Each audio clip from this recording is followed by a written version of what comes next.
اعوذ باللہ من الشیطان الرجیم بسم اللہ الرحمن الرحیم۔ خاکسار کا یہ کلپ جو ہے ابھی حال ہی میں یوٹیوب پر لائیو سٹریمنگ کے ذریعے کچھ پروگرام کیے گئے ہیں جن میں جماعت کے عقائد کو ڈسکس کیا گیا ہے، ان پر بات کی گئی ہے، ان پر گفتگو کی گئی ہے۔ ظاہری بات ہے پروگرام کی اپنی مجبوریاں ہوتی ہیں اور لمیٹیشنز ہوتی ہیں، وقت کو بھی ملحوظ خاطر رکھنا ہوتا ہے۔ اس میں سوال جو اٹھائے گئے ہیں وہ بڑی سنگین نوعیت کے تھے، اور جیسا کہ میں نے عرض کیا کہ پروگرام میں اپنی لمیٹیشنز ہوتی ہیں، اور یہ بات درست ہے کہ بعض دفعہ سوال تو بڑا مختصر ہوتا ہے لیکن اس کے جواب کے لیے وقت درکار ہوتا ہے۔ عوام کے ذہنوں میں کوئی چیز تشنا نہ رہ جائے، اس کے لیے خاکسار نے یہ کوشش کی ہے کہ ان میں سے جو چیدہ سوالات ہیں ان کے جواب اپنی بساط کے مطابق میں اپنے دوستوں کے آگے رکھوں۔ سب سے پہلے تو میں یہ عرض کرنا چاہتا ہوں کہ جماعت احمدیہ صحت مند گفتگو، جائز تنقید سے کتراتی نہیں، اس کو خوش آمدید کہتی ہے۔ حقیقت یہ ہے کہ مذہب کی دنیا میں اگر ایک دوسرے کے موقف سے اختلاف رکھنے والے احباب تہذیب کے دائرے میں رہ کر اور ایک دوسرے کے جذبات کا اور مذہبی لیڈروں کا احترام کرتے ہوئے اگر سلسلہ گفتگو کو آگے بڑھائیں اور چلائیں تو میں سمجھتا ہوں کہ اس سے بہتر بات اور کوئی نہیں۔ اور دنیا میں یہ جو ایک مذہبی شدت پسندی پیدا ہو گئی ہے جس کے نتیجے میں ایک گروہ لاٹھی لے کر دوسرے گروہ پر چڑھ دوڑتا ہے، یہ سلسلہ ختم ہو سکتا ہے۔ جہاں تک جماعت احمدیہ کا تعلق ہے، اس سے سارے لوگ باخبر ہیں کہ پاکستان میں ہم کو اپنے موقف کی وضاحت کی آزادی نہیں ہے، اور جو یہ پروگرام کیے ہیں یوٹیوب کے اوپر لائیو سٹریمنگ کے ذریعے، اس میں خود انہوں نے بارہا اس بات کا اعتراف کیا ہے اور اس کو جماعت کے اوپر ایک احسان کے رنگ میں پیش کیا ہے کہ میں آپ کو یہ موقع فراہم کر رہا ہوں۔ ان کی نیت کیا ہے، ان کے ارادے کیا ہے، یہ تو اللہ بہتر جانتا ہے،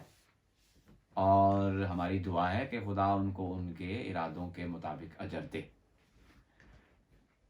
لیکن جماعت احمدیہ اس ڈائلاگ، اس گفتگو کے نتیجے میں اپنے بزرگوں پر گند اچھالنا اور گفتگو کا اوباشانہ طریق پسند نہیں کرتی۔ جہاں تک مہذب گفتگو کی بات ہے، ہم خوش آمدید کہتے ہیں۔ اور اس ضمن میں ایک حوالہ آپ کے سامنے پیش کرتا ہوں کہ یہ بات ان لوگوں کو بھی تسلیم ہے کہ جماعت کے ساتھ گفتگو کرتے ہوئے تہذیب کا دامن ہاتھ سے چھوڑ دیا جاتا ہے۔ جماعت کے خلاف لکھی گئی ایک کتاب، ڈاکٹر غلام جیلانی برق، حرف محرمانہ اس کا نام ہے، احمدیت پر ایک نظر، اس میں ہمارے عقائد کو انہوں نے اپنے نظریے، اپنے انداز کے مطابق غلط ثابت کرنے کی کوشش کی ہے۔